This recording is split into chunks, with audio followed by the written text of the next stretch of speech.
Action, drama, horror, comedy, love ఇలా ఏ జోనర్లో అయినా సినిమాలు చేయొచ్చు, కానీ సూపర్ హీరో జోనర్లో సినిమాలు చేయాలి అంటే మాత్రం అంత ఈజీ కాదు. ఇలాంటి సినిమాలు చేయాలి అంటే చాలా డబ్బులు కావాలి, భారీ విజువల్ ఎఫెక్ట్స్ ఉండాలి, ఏళ్ల తరబడి సమయం కేటాయించాలి.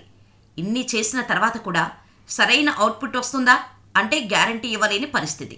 అందుకే ఎక్కువ మంది ఫిల్మ్ మేకర్స్ సూపర్ హీరో సినిమాల వైపు అడుగులు వేయరు. హాలీవుడ్లో బడ్జెట్స్ ఉంటాయి, టైం ఉంటుంది, టెక్నీషియన్స్ ఉంటారు. అందుకే అక్కడి నుంచి సూపర్ హీరో సినిమాలు ఎక్కువగా వస్తుంటాయి.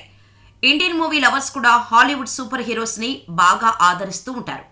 అవెంజర్స్ అండ్ గేమ్ సినిమా ఇండియాలో మన స్టార్ హీరోల సినిమాల రేంజ్లో కలెక్షన్స్ని రాబట్టింది. Iron man, super man, spider man, batman, captain America లాంటి సూపర్ హీరోలకు ఇండియాలో మంచి ఫ్యాన్ బేస్ ఉంది. ఇండియా నుంచి కూడా సూపర్ హీరోలు వస్తున్నారు. ముఖ్యంగా సౌత్ ఇండియా నుంచి వచ్చిన ఇద్దరు సూపర్ హీరోలు వరల్డ్ వైడ్ మూవీ లవర్స్ను ఇంప్రెస్ చేశారు.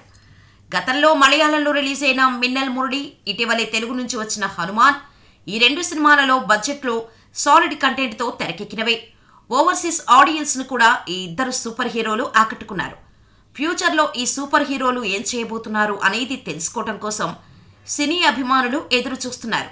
ఈ రెండు మాత్రమే కాదు, శివకార్తికేయన్ నటించిన మహావీరుడు, రజనీకాంత్ రోబో, షారుఖ్ ఖాన్ నటించిన రావణ్, ఈ సినిమాలన్నీ సూపర్ హీరోల మోడ్లోని ఆడియన్స్ని అట్రాక్ట్ చేస్తాయి.